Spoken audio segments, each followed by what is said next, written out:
Well, Columbia Sportswear is projecting modest growth in revenue and profit, with gains mostly in the second half of the year. Here to talk about earnings from the most recent quarter and the apparel company's plans for the year ahead is Columbia CEO Tim Boyle.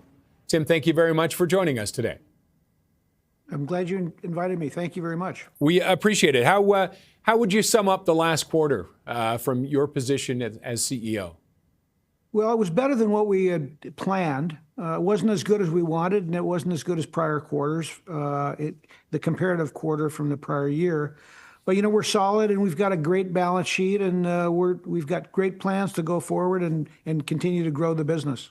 And were tariffs one of the main issues for this? What were some of the struggles for you in the last quarter? Well, certainly tariffs are impactful. About 60% of our business is inside the U.S., and we import almost everything that we sell. So as everyone knows, it's a chaotic tariff environment in the U.S., and we're fortunate that we have a big business outside the U.S., especially in Canada. But yeah, tariffs are causing issues with virtually everybody that operates in this space, and us as well. Have you looked at trying to bring manufacturing into the U.S.? Is that possible for you? We've looked into it, but unfortunately, all of the infrastructure from making the fabrics to the technology around being a tailor and building products in the U.S., especially both footwear and apparel, is virtually impossible.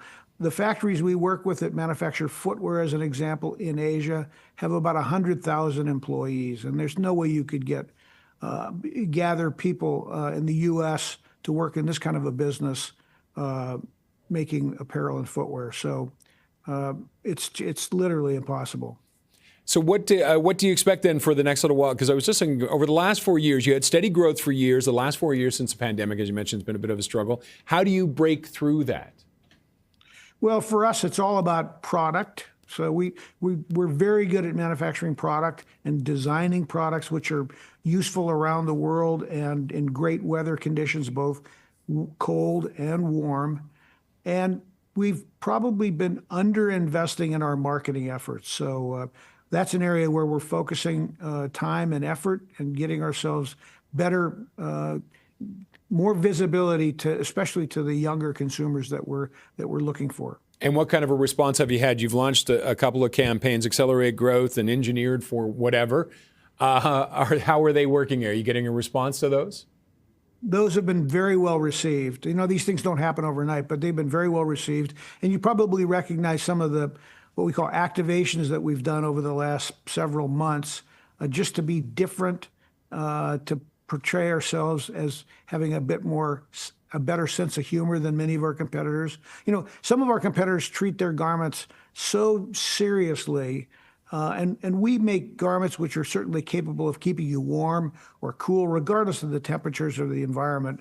But we'd like to take ourselves a little less seriously. And we're going to get to your beer ad in just a second, but I want to talk a little bit more about the international markets first, Canada being one of them.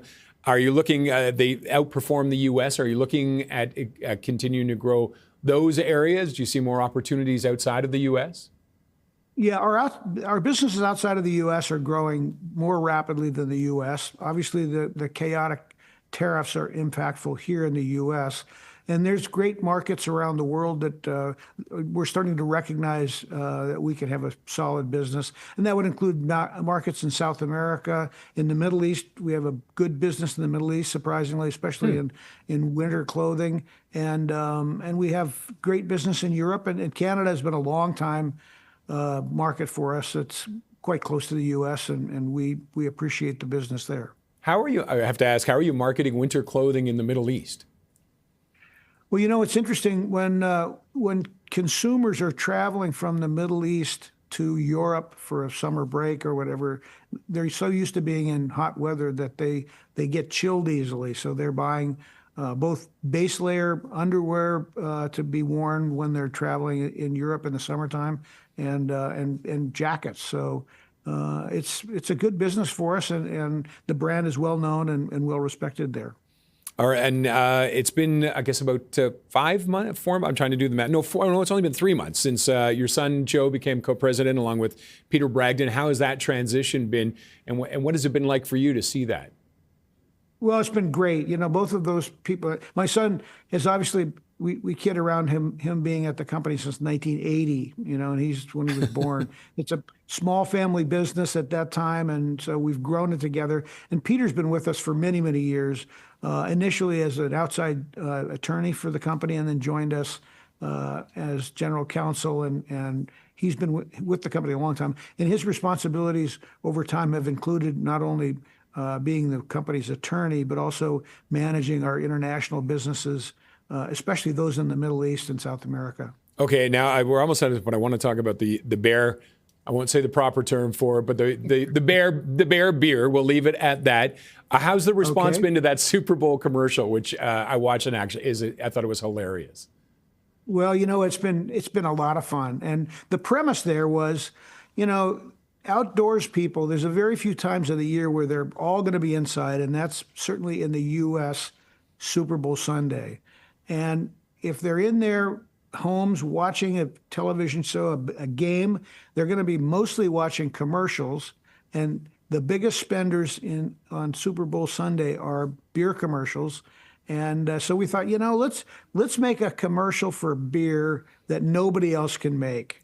And I think we were successful. And you can actually get the beer that's made with bear poop, although it's all been sanitized through, the water's all been cleaned, but there's still some of that beer actually available, isn't there? There's still a bit around. Yeah, it's, you know, it's at a premium. It's a Reserva. All right, it sounds lovely, Tim. Thank you very much for joining us. Thank you. I appreciate your time. Tim Boyle is the CEO of Columbia Sportswear.